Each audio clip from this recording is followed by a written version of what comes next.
Sri Ram's IAS, serving the nation since 1985. अब offline हो या online, we are the lifeline. Hello and नमस्ते।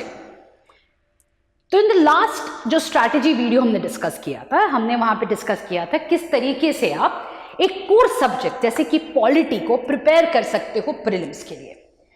आज हम एक और इंपॉर्टेंट चीज पे बात करने वाले हैं, रिवीजन को लेके।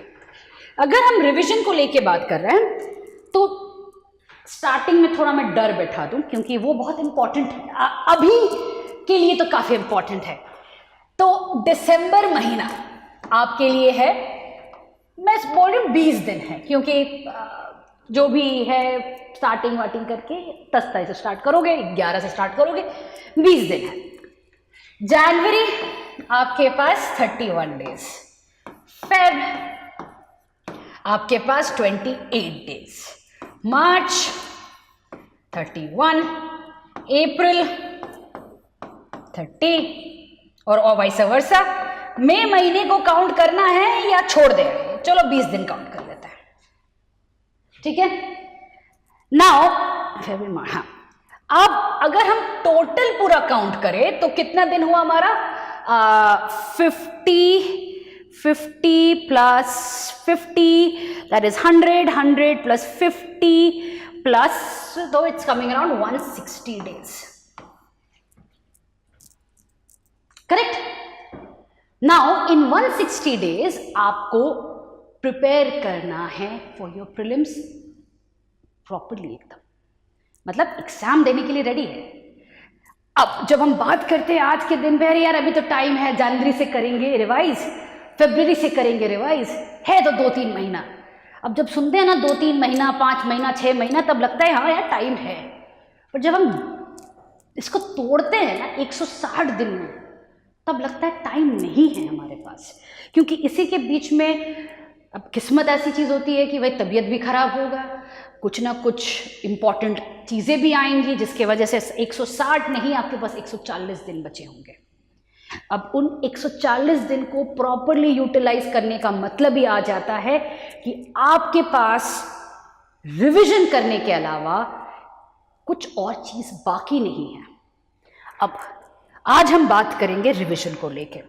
तो सबसे पहले तो रिवीजन, जब भी मैं बात करती हूं, एक प्री डिसाइडेड चीज को मैं लेके चल रही हूं कि आपके पास आपके खुद के नोट्स होंगे, ठीक है। अगर नहीं है तो वो अलग बात है, उस पर भी आएंगे, but other than that I am assuming कि आपके पास आपके नोट्स होंगे। अब जो आपके पास नोट्स होंगे वो भी मैं अज्यूम करूंगी कि अभी तो मोटे मोटे रजिस्टर्स में होंगे, या it is going to be very bulky, ठीक है। अभी जो आपका जो प्रिपरेशन टाइम रहा है उसके बेसिस पे आपने इधर नोट्स बुक में ही बना लिए होंगे, या आपने जो नोट्स बनाए होंगे वो बहुत बल्की होंगे। ऐसा कुछ आपका at this point of time रहने वाला है, which is very obvious also. कोई इट इज नॉट सरप्राइजिंग कि ऐसा सिचुएशन में हो, क्योंकि सभी का ऐसा ही सिचुएशन रहता है। तो ये जो नोट्स हैं हमें इन्हीं से रिवीजन करना है, और जब हम रिवाइज करना शुरू करेंगे हमें इन नोट्स को और कंडेंस करना पड़ेगा, right. We have to condense it further. अब जब हम कंडेंस करेंगे तो हमारा जो पोथा है, राइट, जितना बड़ा बड़ा हमने लिखा होगा या कलरफुल पेन से, उसको सारा हमें लेके उतार के लेना पड़ेगा अराउंड 70 पेजेस और अबाउट 70 to 80, ठीक है। कई लोग कहते हैं 40 से 50, in my handwriting I can only reduce it to 70 to 80। अब ये जो 70 to 80 पेजेस होगा ये क्रूशियल रहेगा, ये बहुत क्रूशियल रहने वाला है for your last minute revision. ये लास्ट मिनट रिवीजन के लिए यूज होने वाला है। क्यों? क्योंकि ये जो लास्ट मिनट रिवीजन है वो आप मई महीने में करोगे, राइट। जब आपने सारा फुल लेंथ टेस्ट देना हो गया है, आपका प्रैक्टिस हो गया है, आप तब जाके लास्ट मिनट रिवीजन करोगे। उस समय पे 70 to 80 पेजेस पढ़ने के अलावा कोई ऑप्शन नहीं है। अगर आप पोथा से शुरू करोगे उतना टाइम नहीं होने वाला है, so you need to condense it. ये कंडेंस का मतलब क्या होता है? कंडेंस का मतलब होता है जब हम नोट्स बनाते हैं हमें लगता है हर शब्द इंपॉर्टेंट है, but by the time you have read it the entire book, समझ में आ गया है, लेक्चर्स पूरे एकदम दिमाग में बैठ चुका है, उतना तब लिखने की जरूरत नहीं होती है, सिर्फ की पॉइंट्स जानने की जरूरत होती है, राइट? सिर्फ इतना जानना है कि भाई क्या है आपका, again giving example from the international relations, areas of cooperation क्या है, एरियाज ऑफ कॉन्फ्लिक्ट क्या है, अभी करंट अफेयर्स में क्या चल रहा है। पॉलिटिक एग्जाम्पल ले लो, फंडामेंटल राइट्स क्या क्या हैं, उसमें क्या अमेंडमेंट्स हुए हैं, उसमें क्या जजमेंट आया है, राइट टू प्राइवेसी को लेके सुप्रीम कोर्ट ने क्या कहा है। सिंपल ब्रेक डाउन होगा in your compilation at this point of time. उससे ज्यादा भी क्या था, उसमें क्या बोला गया है, क्यों बोला गया है, ये सब नहीं होगा अभी, right? That is where you are going to bring down your condensed notes को आपको लेके आना पड़ेगा। अब रिविजन क्यों चाहिए ये सभी को पता है। वैसे आप लोगों को अगर कोई भी डाउट हो या कोई एंगेजमेंट या कुछ भी पूछना हो यार, you can connect with me in Telegram और Instagram and we can chat there. आते हैं अभी, क्यों रिवाइज करना है ये सभी को पता है, क्योंकि by the when you are reading it for the first time या सेकंड टाइम याद तो रहने वाला है नहीं। अगर एलिफेंट्स मेमोरी है तो याद तभी भी हो जाएगा, नॉर्मल लोग, मेजॉरिटी लोग जैसे मैं हूं नहीं होता है, इट्स नॉट पॉसिबल। तो आपको नोट्स बनाने पड़ेंगे, उसको रिवाइज करना पड़ेगा। So there is too much of information, multiple sources है, आपको रिवाइज करना पड़ेगा, उसी से रिकॉल होगा ड्यूरिंग द एग्जाम टाइम, वरना नहीं होने वाला है। अब सिंपल से एग्जाम्पल मैं दे रही हूं यहाँ पे, न्यूज़पेपर्स हम ऑलमोस्ट पढ़ते रहते हैं, वीकली कंपाइलेशन पढ़ते हैं या मंथली कंपाइलेशन पढ़ते हैं, right? And from polity as well as from IR perspective की बात कर रही हूं मैं, दोनों चीज हम पढ़ते रहते हैं। एंड अब जब हम नोट्स में लिख लेते हैं, उसके बाद हम जाके वो ना कंपाइलेशन खोलेंगे ना नोट्स खोलते हैं। अब जब रिवाइज नहीं करेंगे वो चीज याद कैसे आएगा, ये बताओ आप? तो obviously you have to revise it. अब कितने बार रिवाइज करना है वो तो आप पे डिपेंड करता है। मैं यूजुअली 3 बार प्रेफर करती हूं। Why 3 times? There is a mechanism for it. जब मैंने लिखा है, जब एग्जैक्टली मैंने पढ़ा है या लिखा है, I will close my eyes and try to recollect it. ठीक है, मैं हमेशा ये क्लास में भी बोलती थी कि क्लास खत्म होने के बाद 15 मिनट के बाद पूरी क्लास में क्या हुआ था एक बार मेंटली मैप आउट करोगे, वो बहुत जरूरी होता है। उससे आपका एम्फेसिस हो जाता है कि क्या आपने पढ़ा है। उसके बाद जब आप रिवीजन मोड पे आओगे, उस समय पे आपने अपने जो नोट्स बनाए हैं उसको रिवाइज करोगे, एक प्रॉपर रिवीजन करोगे। उसके बाद आप टेस्ट प्रैक्टिस करोगे, क्योंकि तभी आपको समझ में आएगा कि जो रिवीजन है, आपके नोट्स हैं, वो सही हैं कि नहीं है। आप फुल लेंथ टेस्ट या जो सब्जेक्ट स्पेसिफिक टेस्ट है आप सॉल्व कर पा रहे हो कि नहीं। एंड उसी के बाद जो थर्ड स्टेप आता है, द थर्ड रिवीजन होता है, वो जो लास्ट कुछ दिनों में होता है एग्जाम से पहले, right? So 3 layers of revision होता है। Now that is a technique कई लोग यूज करते हैं, कई लोग मल्टीपल रिविजन्स करते हैं। अब एग्जाम से पहले आप सभी को पता ही है, ऐसे भी कुछ बच्चे होते हैं जो एग्जाम से पहले सिलेबस खत्म करते हैं, तो कुछ लोग ऐसे होते हैं कि 5 बार रिवाइज करके आते हैं।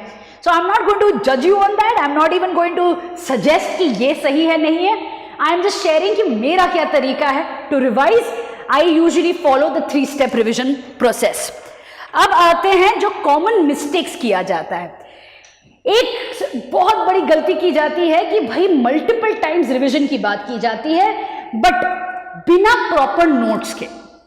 ये बोला जाता है कि भाई लक्ष्मीकांत को 7 बार पढ़ो।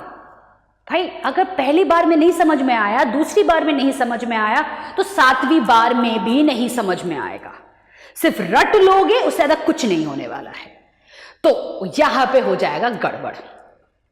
तो सेकेंड टाइम रीडिंग में अंडरस्टैंडिंग आ जानी चाहिए, ताकि जब आप रिवाइज करोगे आपके कंडेंस नोट से आपको इमीडिएट रिकॉल हो जाए, राइट? तो ये चीज समझना जरूरी है। ऐसे ही अपने नोट्स को रिवाइज मत करो बिना समझे क्या लिखा था। दूसरी चीज है, हर सेंटेंस इंपॉर्टेंट नहीं होता है।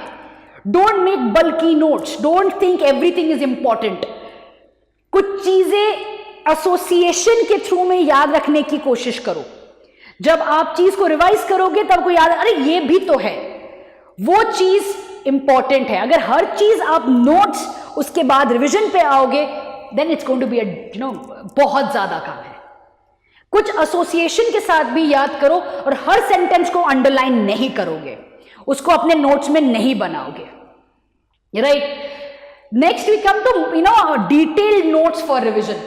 अब आजकल क्या हो गया कि जो टेक सैवी बच्चे हैं ना, वो लोग अपने आईपैड में और लैपटॉप में नोट्स बनाते हैं, सही चीज है, बट जो नोट्स उसके बाद वो प्रिंट करते हैं वो पोथा निकलता है, क्योंकि उनको नहीं समझ में आ रहा है कि कितने पेपर में वो बन रहा है।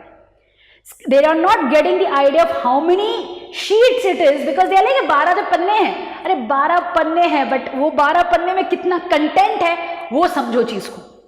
It is too detailed. So when I say 70 to 80 pages, I'm talking about handwritten notes. I'm talking about A4 size sheets. I'm not talking about computer notes.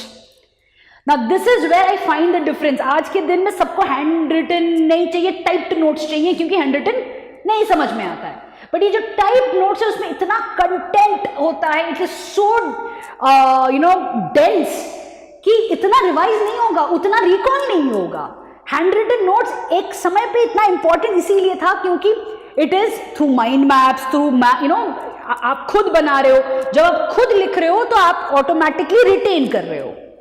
But when you typing it out you are not retaining it as well as you are doing it while writing it. इसलिए मैं बार बार बोलती हूँ hand written condensed notes. And the next thing is multiple sources. Toppers के भी notes मिलते हैं, इनके भी नोट्स हैं, उनके भी नोट्स हैं, तो अपने नोट्स के अलावा और भी कई के शॉर्ट नोट्स देख लोगे आप। क्यों भाई, ऐसा क्या है वहां पे जो आपके नोट्स में नहीं है? और अगर आपके नोट्स पे खुद को भरोसा नहीं है कि you have not done a good job, then why are you making the notes? उन्हीं को पहले यूज कर लो। ऐसा क्या है जो चूक जाने वाला है? और अगर चूक रहा है तो पहले क्यों नहीं पढ़ा? तो कई क्वेश्चंस उठते हैं जब आप as a student you are using multiple sources for your short notes. मत करो, रिविजन के समय पे एक नोट्स का सहारा लो, और वो जो नोट्स होना चाहिए वो इतना अच्छा होना चाहिए कि भाई हर एक पन्ने को आपको दिमाग में रखना है कि इस पन्ने में ये था। And then when the exam comes you know exactly ये क्वेश्चन, अच्छा ये क्वेश्चन है, अच्छा मेरे नोट्स में ये था, and you can mark it, right? So that is important. Notes are as important as anything else. Now I just want to talk about notes की। अगर हम बात करें, अगर आपने नहीं बनाया, आपके पास नहीं है, सो देन श्रीराम्स IAS के द्वारा जो प्रीलिम्स मास्टरी कोर्स है वहां पे प्रीलिम्स आधार बुकलेट्स आपको दी जाएगी। ये जो प्रीलिम्स आधार बुकलेट्स होंगी उसमें क्रिस्प शॉर्ट नोट्स बनाई जा रही हैं हर सब्जेक्ट के लिए, and these are going to be the short notes. अगर आपने प्रिपेयर नहीं किए हैं, you can use these short notes for your preparation, ठीक है? अगर आपके पास कुछ है अपने तो उसको सब्सटैंशिएट कर सकते हो, but don't use multiple sources. मैं बार बार कह रही हूं, trust what is good for you, right? Trust what is good for you, उसी चीज को आप यूज करोगे, उसी चीज को आप रिवाइज करोगे। सो ये जो प्रीलिम्स आधार बुकलेट्स हैं एकदम क्रिस्प है, मैं अभी सैंपल भी दिखाऊंगी, एकदम क्रिस्प है, टू द पॉइंट है, एग्जाम्पल्स के साथ है, ताकि आपको रिटेंशन में हेल्प हो। एंड इस पर्टिकुलर कोर्स में आपके GS लेक्चर्स हैं, 1-to-1 मेंटरशिप है, डिसिप्लिन टेस्ट सीरीज है, प्रीलिम्स टेस्ट सीरीज है, और CSAT के लेक्चर्स भी हैं। सारी डिटेल्स कमेंट बॉक्स में एडेड है। अब आते हैं कि किस तरीके से आपको रिवाइज करना चाहिए। जैसे कि मैंने कहा कि रटोफिकेशन मत करो, कोई फायदा नहीं है, ठीक है? वो रटना बिना समझे कोई फायदा नहीं है, समझ लो, उसके बाद आगे उसको रिवाइज करो। 3 बार का revision, that something I used to do. जब मैंने लिखा उसको तब रिवाइज किया, उसके बाद एक प्रॉपर रिविजन अभी दिसंबर से अगर शुरुआत हो रही है तो अभी करना शुरू कर दूंगी मैं। उसके बाद अगर हम बात करते हैं somewhere around May I will do my 3rd revision. बीच में I keep giving test series, ताकि जो मैंने रिवाइज किए हैं वो मेरे I am able to apply it और not. So that is what the entire thing will be off. Now the third thing is I will create concise notes. जैसे कि प्रीलिम्स आधार बुकलेट है, एकदम कंसाइज नोट्स चाहिए for my last and final revision, right? That is very very important. Next, this is something that I keep suggesting to everyone, किसी और को पढ़ाओ। जब भी डाउट होता है ना, उस कंसेप्ट को किसी और को पढ़ाओ। अपनी मम्मी को बिठा दो, बहन को बिठाओ, कोई नहीं तो रूममेट को बिठा लो। उसको समझाने की कोशिश करो। जब आप किसी को पढ़ाते हो ना, सबसे ज़्यादा तब कंसेप्ट क्लियर होते हैं, क्योंकि अकेले में ऐसा लगता है कि यार ये सही है नहीं है, अच्छा इसको ऐसे कर देंगे तो क्या होगा, उसको ऐसे करेंगे तो क्या होगा। So start teaching someone. खुद को मत पढ़ाने की कोशिश करना। ये भी मैंने देखा है कि आईने में खड़े होकर खुद को पढ़ाने की मत कोशिश करना। Try to teach someone physically. कोई भी हो, मम्मी हो पापा हो, उनको बैठाओ और बोलो कि चलो आज हम ज्योग्राफी समझेंगे, चलो आज आपको मैं फंडामेंटल राइट समझाती हूँ, चलो आज आपको मैं रिट्स समझाती हूँ। तो ये जब आप करोगे ना, ऑटोमेटिकली आपका रिविजन होता रहेगा and your concepts are going to get much better this way, right. Practice test, this is something that I keep saying कि जितना टेस्ट सीरीज आप दोगे उतना बेहतर है। More and more test you give, उतना आपका क्लैरिटी बढ़ेगा। I will do an entire video on how to approach MCQs and tests and कब से शुरू करना है, क्या है, वो सारे डाउट्स मैं दूसरे वाले वीडियो में करूंगी। Practice test are essential. And last thing भाई, सोना मत भूलना। स्टार्टिंग में मैंने डरा जरूर दिया 160 दिन बोल के, तो सोना मत भूलना। चलिए before I and it, let me come here and show you a sample. तो जैसे कि फंडामेंटल राइट्स हैं, तो अगर आप देखते हो, एक second, let me close the pen. हाँ, सो अगर आप देखते हो मीनिंग क्या है, वाई फंडामेंटल, कैरेक्टरिस्टिक्स आ गए, आर्टिकल 12 डेफिनेशन, कौन सा मेजर केस था, उसमें क्या बोला था, ग्राउंड्स क्या थे, आर्टिकल 13 आ गया। तो ऐसे करके अगर आपने नोट्स बनाए तो आपके नोट्स सॉलिड होंगे, कंसाइज होंगे, रिवीजन के लिए आसानी होगा। तो I am just showing a sample from the prelims Aadhaar booklet.